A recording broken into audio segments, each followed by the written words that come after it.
Serious issues for universal credit.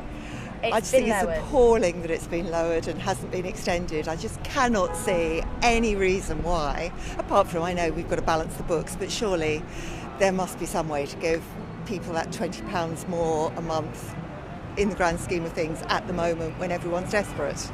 And finally, the HGV driver tax levy's been extended by a year. That sounds a really good idea. At least it might encourage food on the shelves and goods to be delivered and not have emptiness. Although without the £20, people aren't going to be buying quite as much. But, yeah. The people of Britain, it's very difficult for them. When it gets to taxes, they can give it to you in one hand and take away with the other, and that's immoral. And the cheaper pints, what do you think of that? That's wallpaper paste. That's ridiculous. They think they're going to benefit the economy by giving this benefit. No, it's not a benefit. It's the people who will suffer. It's the people who suffer all the time. The people in Parliament don't suffer. The people who own Amazon and Sky Television, the Murdochs, they don't suffer. You could tax them, but for what? They give you a few million and say, well, we're paying our taxes. No. A couple of years ago, I paid more tax than Starbucks. Yeah? If you take that into consideration, it's ridiculous. But the taxation is always on the working man. Always on the working man. And for these people, like the Conservative government, Boris Johnson, it's a joke. We laughed at Trump. We've got the same person here, and people from England voted him in. Not Scotland, people voted from England, voted him in. Sorry about that, but that's fact. Yeah, risky Rishi's been out there, cooking the books. It depends on how you measure better off. I mean, inflation's going to go to 4%, isn't it? So how are we going to make up that difference in that? Poor nurses and all the NHS are not getting any decent pay, fair pay for key workers, that's what I say. And those in there that have siphoned all that money towards the track and trace system that cost a fortune, that was declared on its launch by Boris world-beating catastrophe, embarrassing. Should never make a launch like that to the public unless you're confident and sure that you're going to deliver on what that you're going to proclaim at that moment in time. Over-promising, under-delivering.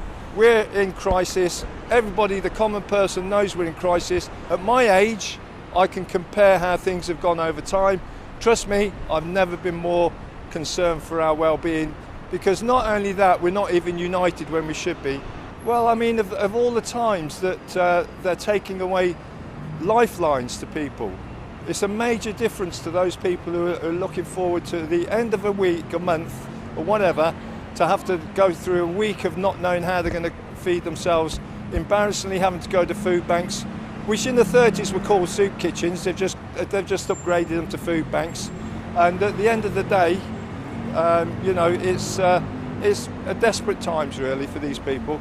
Well, I think that people will be facing hardship now, especially people who've lost their jobs following the furlough scheme ending.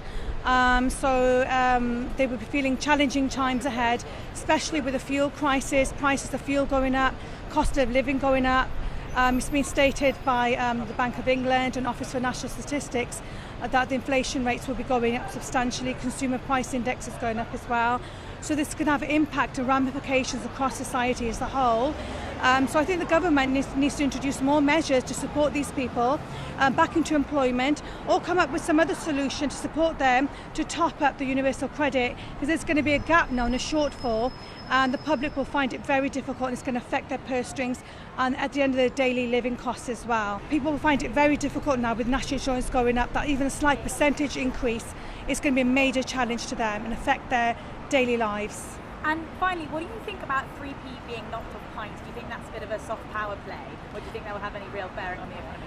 It's not going to have a huge impact, but I think it's actually a slight assistance to people in terms of their social life, especially post-pandemic, where the government's trying to get people to start going out and about, socialising. But it's not going to have a huge dent or impact on the pocket really, but it's some small measure to help and boost the spirits of people. So